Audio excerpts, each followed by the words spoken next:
Okay, probably get going here. Just check the time.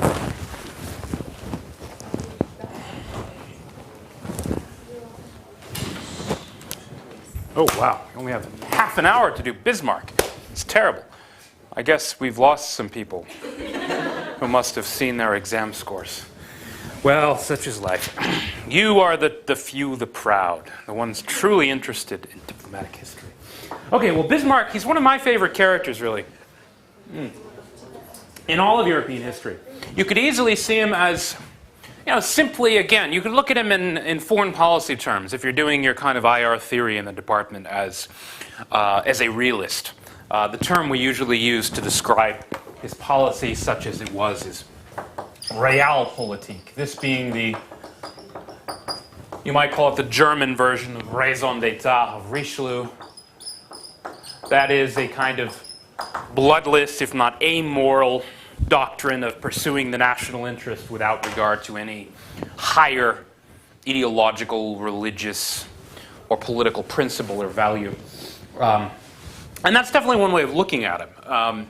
In Bismarck's case, though, it's partly because he's closer to our own time, and partly because the events over which he presided and really almost manipulated were so crucial to the modern era.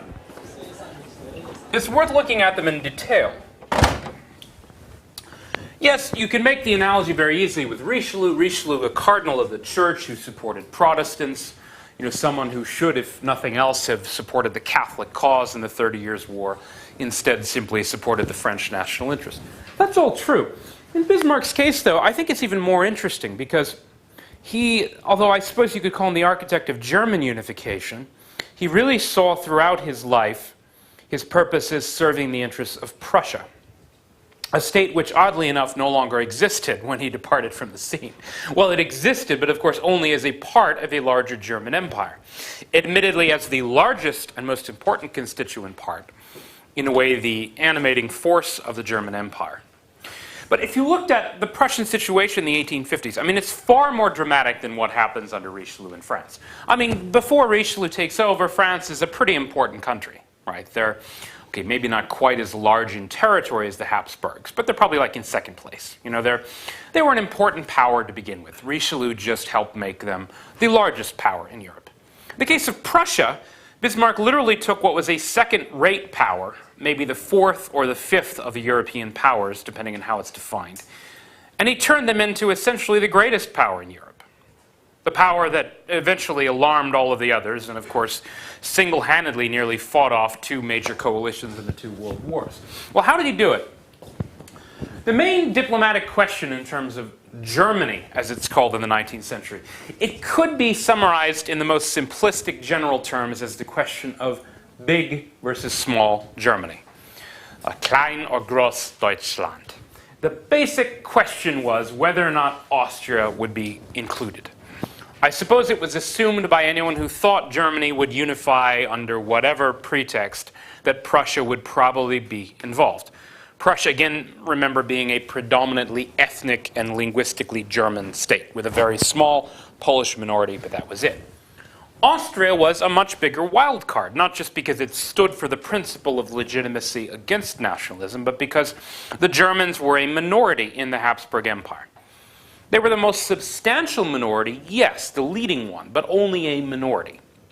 So that if Germany were unified with Austria, first of all, it would be unwieldy because you had lots of racial minorities. It wouldn't really fit this kind of principle of liberal nationalism, which was, again, the kind of rage of the age, the fashion of the age. But it would also be so enormous that it would just frighten everyone else, so that it probably didn't really make practical sense. That said, the Austrians still had a lot going for them. Prestige, tradition, legitimacy, the fact that their population overall, their territorial extent of their empire was larger than that of Prussia. That said, Prussia very nearly won the game, if we remember in 1848 with the Frankfurt Parliament offering the crown to Friedrich Wilhelm IV, who refused it. In the aftermath of this, Austria itself was also, of course, beset by this revolution, particularly by the threat from the Hungarians and the Poles.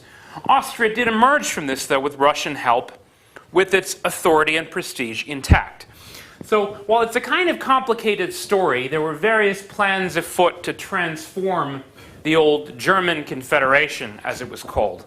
If you remember, this dated back to the Treaty of Vienna. The German Confederation, again, it was not a country, it was a confederation, a rather loose one, of 30 predominantly German-speaking states, including Austria, which was not supposed to have any kind of ability to unify unless in the case of external war, and even then it was a little vague how it would happen.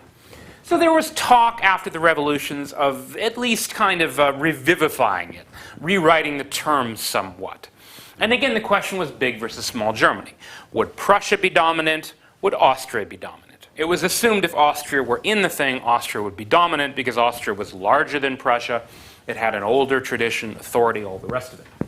Well, anyway, to boil this all down, they eventually came up with this sort of agreement at Olmütz, which restored the German Confederation with Austrian participation and with Austria's kind of primacy intact. It's not that Austria ruled the thing exactly, but that Austria had the kind of pride of place in most of the key offices.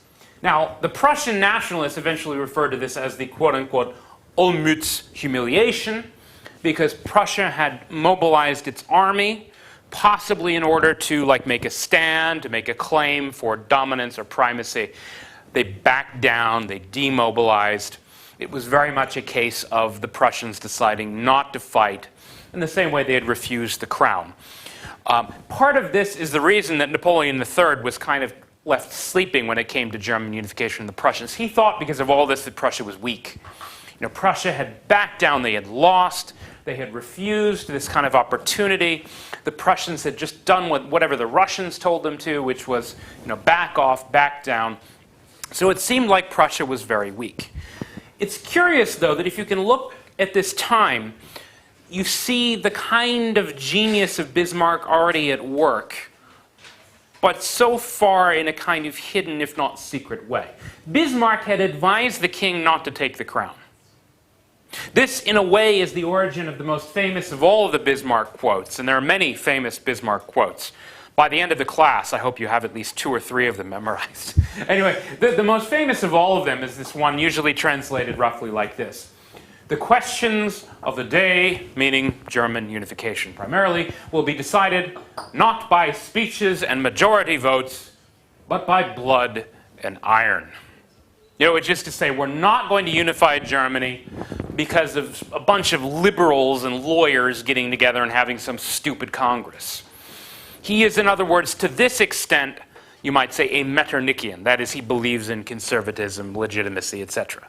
But only to that extent, because he also was a pragmatist. He hasn't really shown what this means yet, because the other interesting thing, this is much less well known, but at the time of the Olmütz controversy, that is when Prussia was deciding whether or not to kind of make a stand, to mobilize, to risk war with Austria, over this question of terms of the German Confederation and who would lead it, Bismarck gave a speech which was widely remarked upon at the time. It wasn't as famous as some of these other ones, but what was great about it was, and this quote, by the way, he said much later. He didn't say this at the time. He said, it went something like this.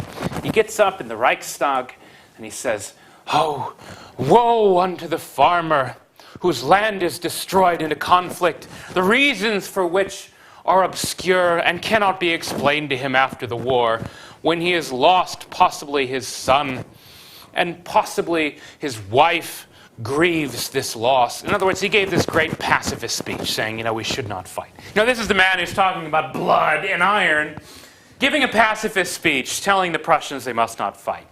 Now, what was genius about it was he already had a reputation as a little bit of like a hardcore reactionary, and so the speech kind of surprised and shocked everyone. In fact, in a way, this was a speech which made his name. He first got appointed to ministerial office. He was later appointed Germany's formal ambassador to the German Confederation, later ambassador to Russia. So this is a speech which kind of launches his career. Very ironic that it was a pacifist speech. The man was not a pacifist. He simply was an analyst of the correlation of forces. And he realized that in 1850, Prussia's army was not strong enough to beat the Austrians, and so he counseled Prussia against war, which was exactly what the king, Friedrich Wilhelm IV, wanted to hear, because he didn't want to fight the war. And so he kind of told the king what he wanted to hear.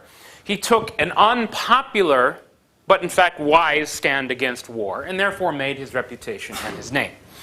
Now what's interesting is that it's in this period, like he's not yet necessarily that powerful. You know, he's in the foreign ministry, he's being appointed ambassadors, but he's already starting to emerge as a kind of perspicacious analyst of European politics. And he has, if you read the Kissinger chapter, which is in your reading, I highly recommend it, Two Revolutionaries, he has this kind of debate with his mentor. We'll just call him Gerlach to keep things simple. You know, a man who represents the establishment, kind of the Metternichian principles, that is the old system, upholding the balance of power, but more than that, the principle of conservatism and legitimacy. Now, it is interesting. Bismarck is willing to go this far. He gives one speech where he talks about Prussia's honor. And this is where, again, he underlines his famous contempt for democracy. He actually uses this phrase. He says, "I seek Prussia's honor in keeping Prussia apart from any disgraceful connection with democracy, and never admitting that anything occur in Germany without Prussia's permission." To this extent, again, he's a little more colorful, but he's basically conservative. But he is beginning to sound a slightly different note. He is having debates with some of these people, like his mentor Gerlach, about what Prussia's policy really should be, particularly regarding France, regarding something like the Crimean War. Prussia remains neutral, but partly in being neutral, again, even neutrality is a kind of provocative position. Prussia certainly doesn't come to the aid of the Russians. And the same thing in Italy, 1859. Now, an older principle, Prussia would have probably supported the Austrians against France in the Italian War of Unification. But Bismarck urges them not to. Bismarck even quietly, ever so quietly, encourages the French. As he explains it, I'm trying to pick out the best quote here. Gerlach tells Bismarck that no matter what, Prussia must stand against revolution, against democracy, against liberalism, that is, against France, because this is what France stands for. However ersatz the French democracy under this emperor is, France in the international scene is supporting liberalism, nationalism, etc. Anyway, so Gerlach tells him, "My political principle is and remains the war against revolution. You will not convince this Bonaparte, Napoleon III, that he is not on the revolutionary side. And he will not stand on any other side because he derives advantage from this. So my principle of opposing revolution is right. It must be adhered to. That is, our Prussian foreign policy must be against France, against democracy." Bismarck says, "No. France interests me only insofar as it affects the situation of my country, and we can only make policy with the France which exists." As a romantic, he says, as a romantic, I can shed a tear for the fate of Henry V, the Bourbon pretender who cannot reascend to the throne. As a diplomat, I would even serve him if I were French. But as things stand, France, irrespective of the accident who leads it, is for me an unavoidable pawn on the chessboard of diplomacy. You note the chess metaphor. Where I have no other duty than to serve my king and my country, that is Prussia. I cannot reconcile personal sympathies and antipathies toward foreign powers with my sense of duty in foreign affairs. Indeed, I see in them the embryo of disloyalty towards the sovereign and the country I serve. In other words, anything is possible. It's chess. You can move the pieces any way you want so long as it is to your advantage. Again, it sounds a lot like Richelieu on the French side in the 30 Years' War. Basically, he's saying it doesn't necessarily matter what kind of ruler France has, what my personal view is of Napoleon III. I have to deal with him as he exists. So that when it came to events, again, Prussia basically stays out of the Crimean War. Prussia doesn't participate in the French-Italian War, the French-Italian-Austrian War of 1859. But they don't really support anyone either. So even neutrality is kind of taking a position. More to the point, Bismarck quietly encourages Napoleon III in his ambitions. Like throughout the 1860s, he goes so far as to kind of almost promise the French emperor that if he supports Prussia's various policy initiatives, we will support your claim on Belgium and Luxembourg. Now, this is a brilliant sort of a way of tempting the French, because he realizes that Britain would never allow France to control Belgium. It's like promising something that he knows can't really be given. It's just in order to keep Napoleon III occupied, to keep him scheming, to keep him thinking that there's something to be had, something to be gained. Essentially, it's like throwing a lot of smoke in the air to distract Napoleon III from the really essential question in European politics, which is this: will Germany be unified, and if so, how? Because after all, France's real national interest, going back to Richelieu himself, was to keep Germany disunified. Bismarck, his real goal, that is, in pretending to work together with Napoleon III, is to keep him distracted so that he won't notice what's happening in front of his eyes. He also even supported the French to the extent that he realized that the war for Italian unification fought in 1859 would weaken Austria. It's not that he wanted Austria destroyed, certainly not. But the weaker Austria was, the better Prussia's claim would be to dominate Germany. So he's already begun to kind of break free of the old Metternichian principles of conservatism. That is, supporting Austria, supporting Russia. Prussia has no interest in supporting Austria-Prussia for its own sake. Prussia has no national interest in something like the principle of legitimacy, such that Italian unification, which probably would have horrified somebody like Metternich himself, is for Prussia neither here nor there. It's okay if it weakens the Austrians. He doesn't want Austria too weak either, but he's willing to play ball.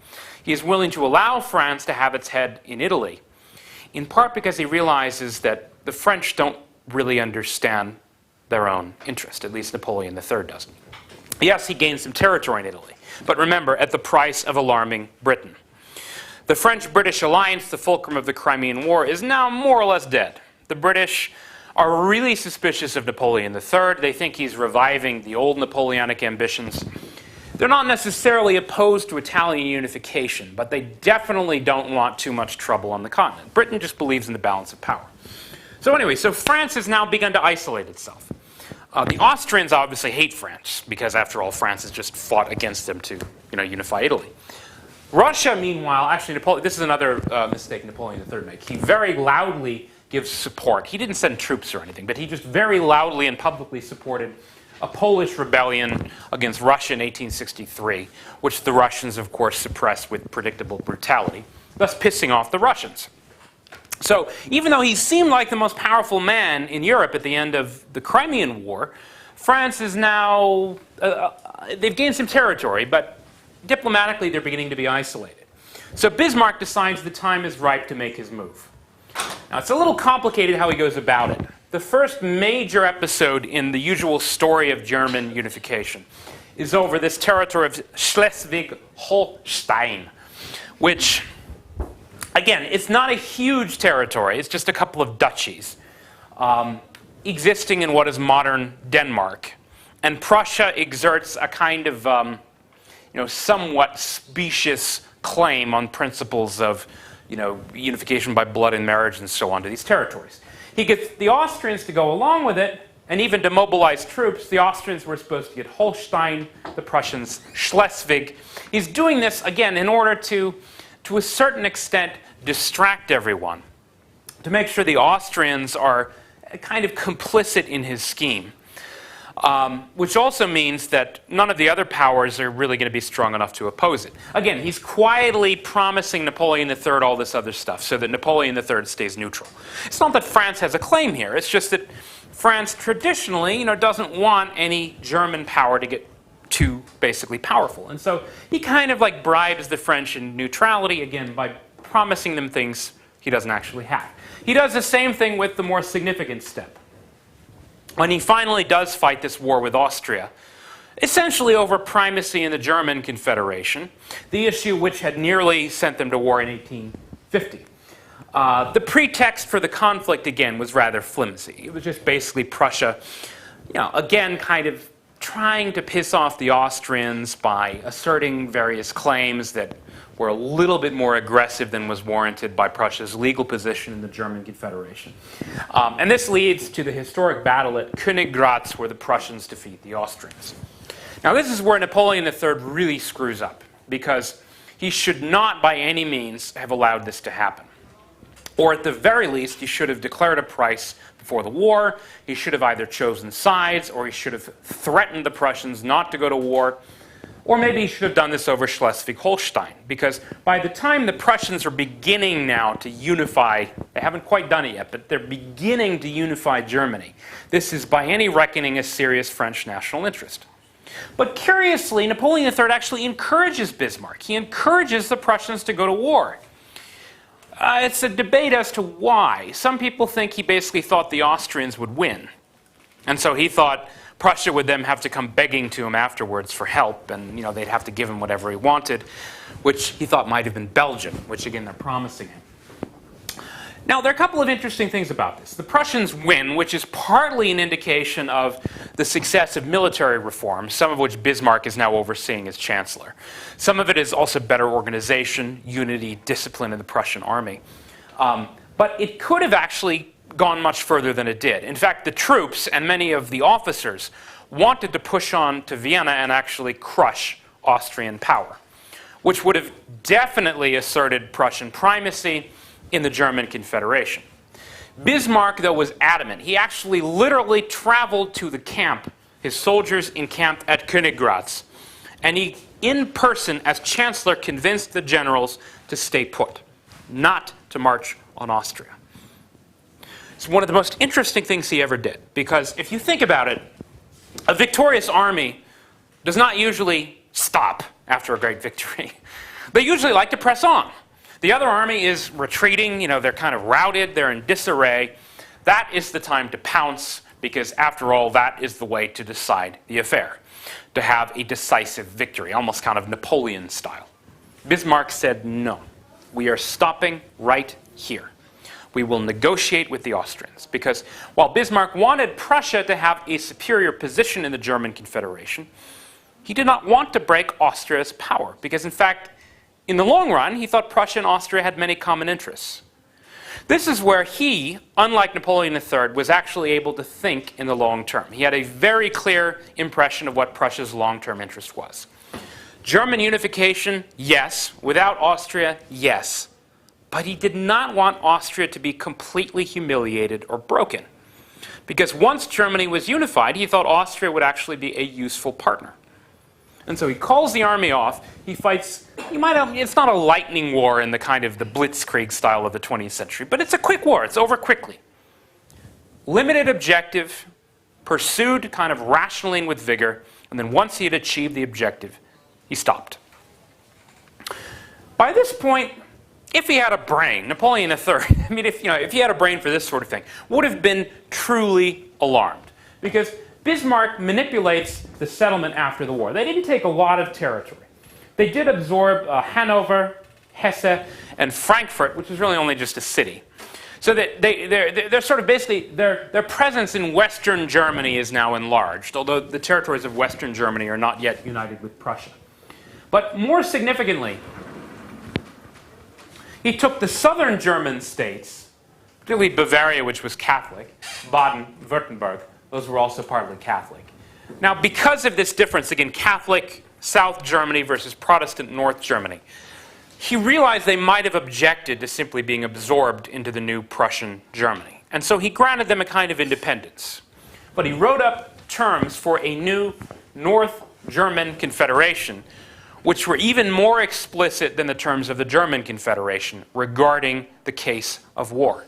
That is, they were independent, but in the case of a foreign war with an outside power, the Prussian military would assume command of a coalition army, which in practice really meant that they would be probably absorbed into the Prussian sphere in the case of a foreign war. In other words, this was exactly what Bismarck and Prussia wanted, was a foreign war. Another one of these wars with limited objectives like Königgrätz. Now, of course, there was only one really good candidate for that war. They're not going to fight the Russians. They're not going to fight the Austrians again. Who are they going to fight? Simple geographic, geopolitical logic. Bismarck wants a war. He needs it to be against a foreign power. So who's that going to be? It's not that complicated. Who's going back to Richelieu's time? Who do the Germans resent the most? Going back to Napoleon's time. France. So it's very simple. He wants the French to declare war. It doesn't work if Prussia declares war. It only works if France declares war. That's the only way he can activate these principles of the North German Confederation, to unite Germany under Prussian auspices. He needs France to declare war. Again, if Napoleon III had been clever about these things, he would have realized that this is exactly what Bismarck wanted, and he would have done everything possible to keep France out of a war from which she probably couldn't gain very much. France, after all, is isolated, so that France can no longer count on British support. France might conceivably have counted on Russian support, a kind of geopolitical fulcrum, France and Russia being, of course, on opposite sides of Germany. But remember, he's pissed off the Russians by supporting the Polish rebellion. Austria, that might have been possible, except that, of course, France just fought a war with Austria, and France is now the sponsor of Italian independence, meaning no matter what he promises the Austrians, they're probably not going to help him. So, again, if he had a brain for this sort of thing, he would have simply stayed out. Instead, he fell for the German bait. Now, how did it happen? Napoleon III, oddly enough, actually brought it on himself. It was kind of a diplomatic accident. It was one of these, as they're called, succession controversies, right? Who will succeed to a vacant throne? Remember, a lot of Europe's wars going back to the kind of 17th and 18th centuries were about succession controversies.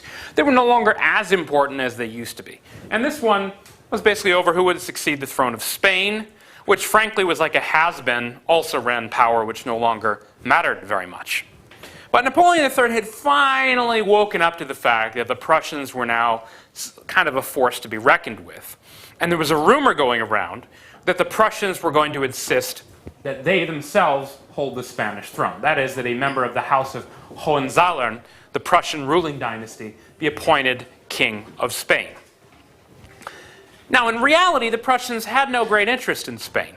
They had no financial interests there, no great trading interests. Frankly, most of them couldn't care less about Spain. But when they heard that Napoleon III wanted to keep a Prussian off of the Spanish throne, well, Bismarck thought, here's my opportunity. So what he did is, again, Napoleon III, he brought it all on himself. It's like it's like he stabbed himself. It's amazing. He actually sent a delegation to the Prussian king to ask that the Prussian king, at the time it was Wilhelm I, promise not to appoint a Hohenzollern prince to the throne of Spain. And since the Prussians didn't actually care less who sat on the throne of Spain, it was easy enough for them to agree to this. But the way Napoleon III put it, it was like he was threatening them. And so Friedrich Wilhelm IV kind of politely said, well, no. He said it very politely. Look, he said basically, look, I don't actually think this is that important an interest for us, but we are not going to, agree at the point of the bayonet or whatever to this, agreement, blah, blah, blah. He said it very politely, properly, just upholding the principle of legitimate succession, that things should be done in the old way, according to the old traditions. We're not going to accept, French dictation, etc., etc. Okay. Well, this is what happened in reality. What Bismarck did next was to take the text of what the king had said to the French envoy and edit it so that it sounded like the Prussian king had been very insulting and domineering, which he hadn't actually been. He just basically, you can do this. Like you take a text and you cut things out of context. And you cut out all the words that make it sound really moderate and kind of accommodating. And then it sounds suddenly like the Prussians had told the French to go themselves. That's what Bismarck did. This is the so-called Ems telegram, which Bismarck, again, he was very much a kind of modern man ahead of his times, very clever in these things. He released it heavily edited to the press to make it seem like the Prussians had insulted Napoleon III. Which, again, the king hadn't really done, but that's what he made it sound like. And so Napoleon III, guess what? What does he do? He declares war, which is exactly what Bismarck wanted him to do. In fact, that was the only thing that he could have done to help Bismarck in his cause of German unification. France declares war. They activate this kind of principle of the North German Confederation, or the Southern German states, which frankly don't even really trust the Prussians very much. They all now accept the unified command. The North German Confederation goes to war against France. In part, I'll talk more about this in the coming weeks, but in part because of kind of Prussian developments involving things like literacy in the army, particularly mobility, the new general staff, the study of warfare, the use of railways in particular. They're able to muster force at the decisive points. They surround the French troops at Sedan. I think I have this right here. They actually captured the emperor himself personally and took him prisoner. They dictated, of course, a famously brutal peace treaty, annexing Alsace-Lorraine, this territory, today, actually where like the Strasbourg Parliament is. That area right in between modern France and Germany. The Germans take it from France, and then they have, rather you might say in an impolitic way, they actually have the German Empire proclaimed at Versailles, in the Hall of Mirrors, kind of to rub salt in France's wounds of humiliation. France is so humiliated that they have this famous episode involving the Paris Commune, a kind of artisanal workshop.